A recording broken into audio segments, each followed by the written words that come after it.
Na imensidão de uma casa, que parecia grande demais para abrigar apenas um coração solitário, começava uma história que, sem que ninguém soubesse, mudaria completamente a forma como um homem via o mundo e como uma mulher simples se tornaria símbolo daquilo que ninguém pode roubar, a dignidade. Essa história começa com um teste, um cofre deixado propositalmente aberto, uma câmera desligada, uma armadilha montada com frieza por alguém que achava que confiança era apenas uma questão de vigilância. Mas o que estava prestes a acontecer não caberia dentro de nenhuma teoria de segurança, porque caráter, meu amigo, não se mede quando os olhos estão atentos, mas quando ninguém está olhando. E o que essa mulher fez, naquela manhã silenciosa, foi muito mais do que apenas fechar uma porta de ferro. Ela abriu a porta do coração de alguém que havia se trancado por completo. A mansão de Álvaro Montalvão era um retrato da imponência e do excesso. Salas amplas, móveis importados, lustres imensos que desciam como cascatas de cristal. Lá fora, uma placa imponente alertava sobre sensores de movimento, alarmes perimetrais e vigilância 24 horas. Mas, ironicamente, o verdadeiro funcionamento daquela casa não dependia de tecnologia, e sim de algo muito mais humano, o trabalho silencioso de uma mulher chamada Clara. Com 48 anos, Clara havia servido em diversas casas como empregada doméstica.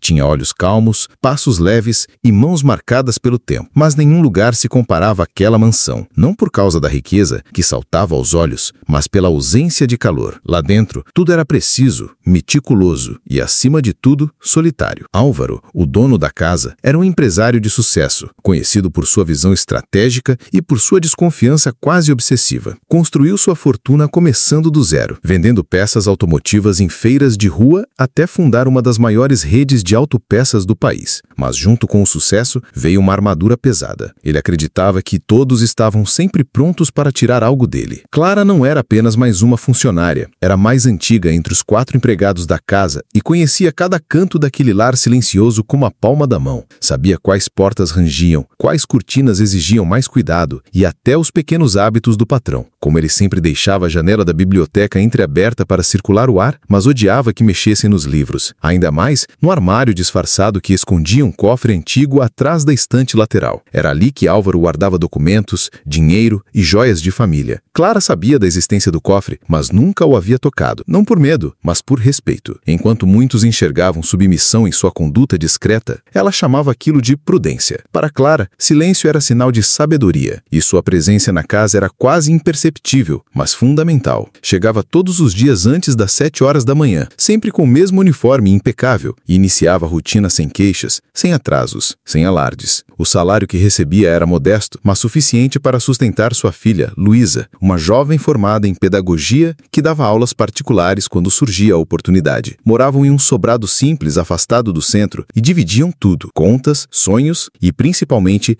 a esperança de dias melhores. Naquela casa onde tudo reluzia por fora, Clara limpava como se cada superfície tivesse valor sentimental, e talvez por isso tenha despertado em Álvaro algo raro, a dúvida. Certo dia, ao vê-la passando cera na biblioteca, observou em silêncio sua leveza de movimentos. O pano escorria sobre o piso de madeira polida com delicadeza. Ela se aproximou do cofre apenas para tirar o pó da superfície, e foi naquele instante que ele a abordou. "Esse cofre é antigo, sabia?" disse em tom neutro. Clara se sobressaltou levemente, mas se recompôs com serenidade. "Sim, senhor. Cuido com zelo." "Sei que é importante." Álvaro a encarou com intensidade. "Já teve vontade de abrir?" Ela manteve os olhos firmes. "Nunca, senhor. O que não me pertence não me interessa." Ele não disse mais nada, apenas deu meia volta e saiu da sala. Mas aquele momento plantou uma ideia em sua mente. Uma ideia que para ele era genial. Ele achava que ninguém resistiria. Era o tipo de teste que ele gostava de aplicar em seus próprios funcionários administrativos, mas nunca tinha feito dentro de casa. E agora, ali estava ele disposto a arriscar, como se estivesse comprando ações de uma empresa. Queria saber o valor real da funcionária que trabalhava sob seus olhos há tantos anos. "Vamos ver até onde vai essa honestidade", murmurou enquanto caminhava para seu escritório. A partir daquele momento, não seria mais apenas uma rotina comum. Seria um experimento silencioso, onde ele teria controle total da observação. No dia seguinte, Álvaro acordou antes do habitual. Tomou café olhando para a tela do tablet, onde a planta da casa estava aberta. Parou o dedo sobre a biblioteca. Em seguida, fez uma ligação curta. "Léo, desligue as câmeras da biblioteca hoje. Manutenção preventiva. E informe todos os funcionários." Recebeu "sim, senhor" do outro lado da linha e desligou. O plano estava em andamento.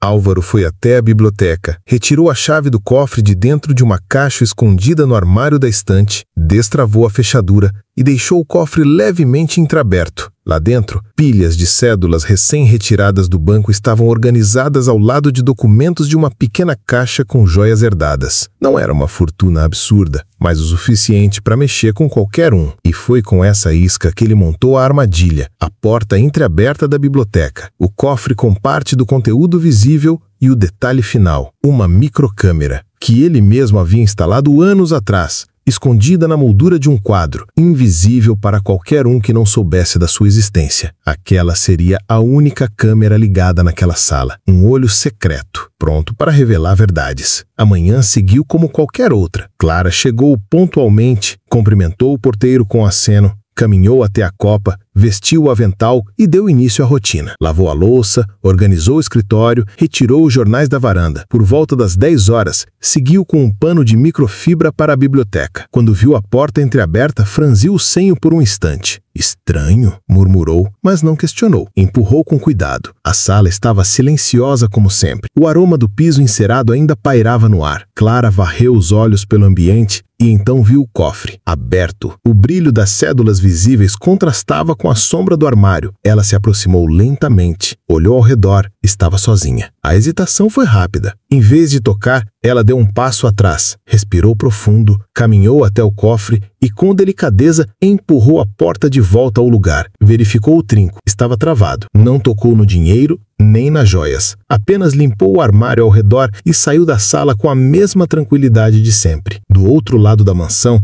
em seu escritório, Álvaro observava tudo. Não pela central de segurança, que estava desligada, mas pela microcâmera oculta. Viu cada movimento de Clara, cada segundo de hesitação, cada escolha. E pela primeira vez em muito tempo, não soube como reagir. Esperava que ela caísse, que ao menos demonstrasse desejo, curiosidade, mas não. O que viu foi respeito, retidão, silêncio. E aquilo bateu em um lugar que ele já não lembrava mais como doía, o peito. Desligou o monitor, recostou-se na cadeira e ficou ali por longos minutos, em silêncio absoluto, não por raiva, nem por decepção, mas por perceber o quanto havia se distanciado da fé nas pessoas. A mulher que ele achava que poderia cair em tentação não só a recusou, como nem sequer cogitou tocar. E isso o deixou em pedaços por dentro. Não falou nada naquele dia, nem no seguinte, mas algo dentro dele já havia começado a mudar. Naquela noite, Clara voltou para casa, como sempre fazia. 2 ônibus, uma caminhada longa e cansativa até o sobrado simples onde morava com Luísa. Na mochila, apenas as marmitas vazias e o uniforme dobrado. No coração, a paz de quem sabe que fez o certo, mesmo sem saber que havia sido testada. A rotina de Clara seguiu imutável. Todos os dias, chegava no mesmo horário, cumprimentava os colegas com a mesma educação de sempre e realizava suas tarefas com a mesma dedicação. Mas para Álvaro, nada mais era igual. Ele passava a observá-la não com desconfiança, mas com um tipo de admiração silenciosa. Reparava nos pequenos gestos que antes ignorava, como ela deixava um bilhete quando notava algo fora do lugar, como ajeitava os quadros tortos da parede, mesmo quando não era sua obrigação. Começou a perceber que Clara nunca levava nada sem avisar. Se encontrava uma pulseira caída ou uma nota esquecida, colocava sobre a mesa da copa e avisava discretamente. E algo nele começou a ceder, como se uma rachadura invisível se abrisse em sua couraça de desconfiança. Certa manhã, enquanto tomava café na varanda, Álvaro viu Clara no jardim, limpando as folhas de um pequeno arbusto. Aquilo nem fazia parte de suas funções. Ele se aproximou e comentou: "Achei que ninguém mais ligasse para essas plantas." Ela respondeu com um leve sorriso: "Minha mãe dizia que cuidar de um jasmim é como dar um novo começo para o dia." Essa frase ficou na cabeça dele. Novo começo. Algo que ele mesmo não sabia se era capaz de ter. A imagem de Clara diante do cofre voltou a lhe assombrar. Não por medo, mas pela lição que carregava. E a lição se aprofundaria ainda mais com um simples encontro dias depois. A campainha da casa tocou. Álvaro, sozinho no escritório, observou pelas câmeras a entrada de uma jovem com uma sacola de papel nas mãos. Tinha um coque simples no cabelo e uma camiseta sem estampa. "Boa tarde, moço. Vim só entregar isso para minha mãe. Ela a esqueceu na geladeira ontem", disse para a cozinheira. Era Luísa, a filha de Clara. Álvaro reconheceu os traços dela de imediato, mas o que realmente o tocou foi o que ouviu alguns minutos depois, vindo da lavanderia. Mãe, você falou com a dona Silvia? Sussurrou Luísa com preocupação. O aluguel vence amanhã. A resposta de Clara foi firme, mas sem aspereza. Eu sei, filho, mas não vou pedir dinheiro a ninguém. A gente aperta um pouco. Se não der, damos um jeito. Mas não aceito nada que me faça abaixar a cabeça depois. Mas ninguém ia saber. Eu ia. O silêncio que seguiu foi mais forte do que qualquer sermão. Álvaro ouviu tudo do corredor e voltou ao escritório como quem leva um soco no peito. Sentou-se sem conseguir pensar. Lembrou de si mesmo aos 19 anos, dos tempos de entregador, quando contava moedas para comprar almoço. Lembrou do juramento que fez a si mesmo de que nunca mais passaria por aquilo. Mas o preço que pagou foi alto. Se isolou, cortou amizades, construiu muros. E agora, ali, estava uma mulher que recusava ajuda ilícita até da própria filha, por integridade, não por orgulho. E ele, com tanto dinheiro e poder, nunca tivera coragem de ser assim. No dia seguinte, Álvaro pediu ao motorista que o levasse até o endereço de Clara. Disse que queria visitar um terreno naquela rua. Pararam em frente a uma casa simples, de pintura gasta, portão baixo e um varal improvisado com roupas coloridas. 2 vasos com manjericão decoravam a mureta. Ele observou tudo em silêncio. Aquela era a realidade de quem ele testou. Uma mulher que, mesmo tendo todas as razões para ceder, se manteve firme. Naquela mesma noite, ligou para a administradora da empresa e solicitou um bônus especial para os funcionários da casa. Um gesto pequeno, mas carregado de significado. Era o início de algo maior, porque pela primeira vez em muito tempo, ele enxergava em alguém algo que o dinheiro não podia comprar. Retidão. Clara, por outro lado, seguia sua rotina sem imaginar nada. Acordava cedo, preparava as marmitas, lavava roupas e conversava com Luísa sobre seus planos de trabalhar com crianças especiais. À noite, dividiam o mesmo sofá velho e as mesmas esperanças. E mesmo sem saber, ela já havia conquistado tudo o que precisava. Respeito. Na mansão, os dias começaram a ganhar outro ritmo. Álvaro, antes tão fechado, começou a caminhar pelos cômodos. Deixou de lado a rigidez do silêncio absoluto. E numa manhã qualquer, fez algo impensável até então. Chamou Clara enquanto ela passava pelo corredor. Já tomou café, Clara? Ela se virou surpresa. Ainda não, senhor. Costumo tomar depois de terminar os quartos. Ele apontou para a mesa com pão e café frescos. Pode se servir. A cozinheira exagerou na quantidade hoje. Ela hesitou. Sorriu educadamente. Prefiro manter minha rotina. Ele respeitou, mas aquele gesto, ainda que recusado, abriu um novo espaço entre eles. Nos dias seguintes, pequenos gestos se repetiam. Uma garrafa de água deixada sobre a pia, um bom dia, com leveza, perguntas simples como está precisando de algo? Clara, discreta como sempre, respondia com educação, mas não mudava sua postura. Continuava a mesma, reservada, firme e profissional. Álvaro, no entanto, estava mudando. Começou a perceber que o verdadeiro valor da casa não estava nas obras de arte nem nos móveis importados, mas nas mãos que a mantinham viva. E então, numa tarde abafada, tomou uma decisão. Chamou Clara à biblioteca, onde tudo havia começado. Ela estava limpando as estantes quando ele entrou. "Pode me acompanhar até o escritório?" Perguntou com calma. Ela assentiu, com o pano ainda na mão. No escritório, ele indicou a cadeira à sua frente. Clara sentou-se com postura reta. Álvaro abriu uma gaveta e tirou um envelope branco. Empurrou-o suavemente em sua direção. "Está aqui seu novo contrato. Reajuste de salário, benefícios e uma nova função. A partir da semana que vem, será a administradora da casa." Clara ficou imóvel por um instante, depois perguntou baixinho: "É algum tipo de engano?" Ele balançou a cabeça. "Não, é reconhecimento." Ela franziu a testa desconfiada. "Posso perguntar o motivo?" Ele a encarou nos olhos. "Lembra do dia em que encontrou o cofre aberto?" O ar pesou no ambiente. Clara engoliu seco. "Eu só fechei e continuei o serviço. Não era da minha conta. Era um teste. E você passou. Sem saber. Sem ninguém olhando." Ela ficou em silêncio. "Por que o senhor fez isso?" Perguntou com delicadeza. Ele suspirou. "Porque passei a vida desconfiando. Porque achei que se não testasse as pessoas, elas me enganariam. Mas naquele dia você não me enganou. E eu entendi que o problema estava em mim."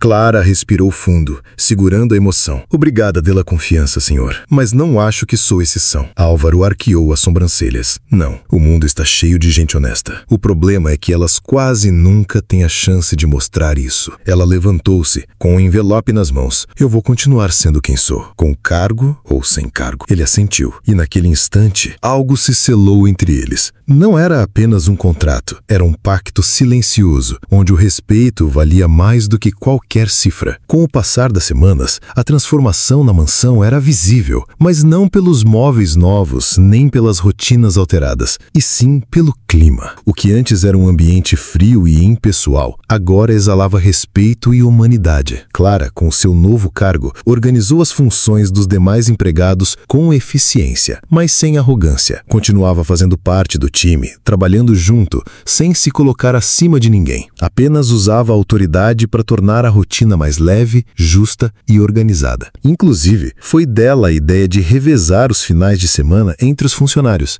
permitindo que cada um tivesse ao menos um sábado livre por mês. Álvaro observava tudo isso à distância, impressionado. Pela primeira vez, sentia que sua casa era, de fato, um lar, mesmo que ainda estivesse vazia no sentido familiar. Mas já não era uma prisão de luxo. Era um espaço habitado por pessoas com alma, história e princípios. Luísa, filha de Clara, também começou a frequentar a casa aos poucos. Primeiro para buscar a mãe, depois, a convite de Álvaro, para ajudar na organização da biblioteca, já que havia feito cursos de catalogação. Ele descobriu que ela tinha talento com crianças e, interessado, passou a financiar discretamente um projeto social na periferia onde Luísa já atuava como voluntária, mas fez questão de manter o anonimato. "Não pode saber que fui eu", disse a Clara. "O que importa é que o trabalho dela cresça." Esse gesto comoveu profundamente Clara, que nunca esperou favores nem acreditava em milagres. Mas ali, diante de uma atitude genuína, sentiu-se respeitada de uma forma que nunca havia sentido antes. Mais do que dinheiro, mais do que um contrato, o que recebia agora era algo que sempre foi negado aos trabalhadores simples como ela: reconhecimento humano. E então, como se o destino quisesse selar de vez aquele ciclo de mudanças, algo inusitado aconteceu. Numa tarde de quarta-feira, enquanto Clara organizava um novo armário da copa, a campainha tocou. Um homem engravatado,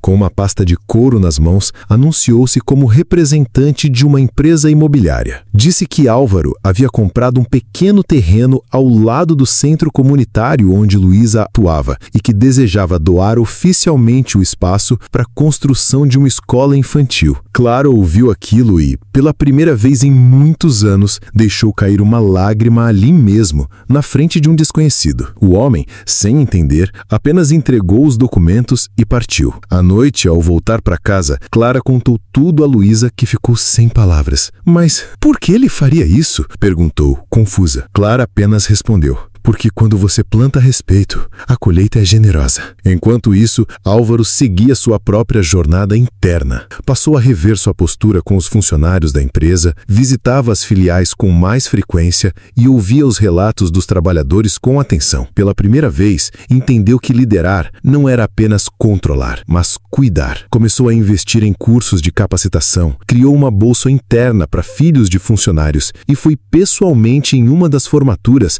para parabenizar um jovem técnico que conseguiu entrar na faculdade graças ao auxílio. Seus sócios estranharam. Alguns o acharam mole, mas Álvaro já não se importava com a opinião de quem achava que sucesso era feito apenas de lucros. Descobriu um novo tipo de riqueza, aquela que não se perde em crises, que não se rouba com trapaças. E tudo isso porque uma mulher, diante de um cofre aberto, preferiu seguir seu caminho sem tocar em nada que não fosse dela. Anos depois, a escola infantil que Luísa passou a coordenar tornou-se referência em educação comunitária. O espaço cresceu, ganhou novos blocos e, em uma cerimônia simbólica, recebeu o nome de Centro Clara de Integridade e Esperança. A homenagem emocionou todos os presentes, inclusive Álvaro, que subiu ao palco e fez um discurso breve, mais marcante. "Durante muito tempo, eu acreditava que confiança era um luxo. Hoje sei que é uma escolha. E escolhi confiar porque alguém me mostrou que ainda vale a pena." Clara, sentada na primeira fileira, apertava as mãos no colo, emocionada. Ao fim do evento, enquanto as crianças corriam pelo pátio, ela se aproximou dele e disse: "Ainda acho que tudo isso é demais para mim." E ele respondeu com um raro sorriso: "Não é demais. é justo. E assim, aquela história que começou com desconfiança, testes e silêncio, terminou como deveria, com verdade, reconhecimento e transformação. Não foi o dinheiro que mudou a vida de Clara, foi a forma como ela escolheu viver, mesmo como ninguém estava olhando. Foi a dignidade com que varreu os cantos de uma casa vazia. Foi a firmeza com que disse não, quando tudo parecia pedir um sim fácil. E foi essa postura que acendeu uma luz no coração de um homem que havia se fechado para o mundo. No fim, o cofre que realmente foi aberto não foi o da estante, foi o da consciência, e de lá saíram valores que nem todo ouro do mundo seria capaz de comprar, porque no fundo, o que nos define não é o que temos, mas o que somos, principalmente quando ninguém está por perto para aplaudir ou julgar. E se essa história te tocou de alguma forma, se você acredita que ainda existem pessoas como Clara por aí, que mesmo na dificuldade escolhe o caminho da honestidade, então compartilhe esse vídeo com alguém que precisa acreditar nisso também. Aperta o botão de like agora mesmo, porque isso mostra para o YouTube que esse tipo de conteúdo merece alcançar mais pessoas. E se você é novo por aqui, se inscreve no canal e ativa o sininho, porque toda semana eu trago histórias reais, inspiradoras e transformadoras como essa, que fazem a gente pensar, sentir e lembrar que ainda existe esperança nesse mundo. Escreve aqui nos comentários: eu acredito na força da honestidade, só para eu saber que você ficou até o final e que esse vídeo fez sentido para você. A sua interação é o que mantém esse canal vivo. Muito obrigado por assistir até aqui e até o próximo vídeo.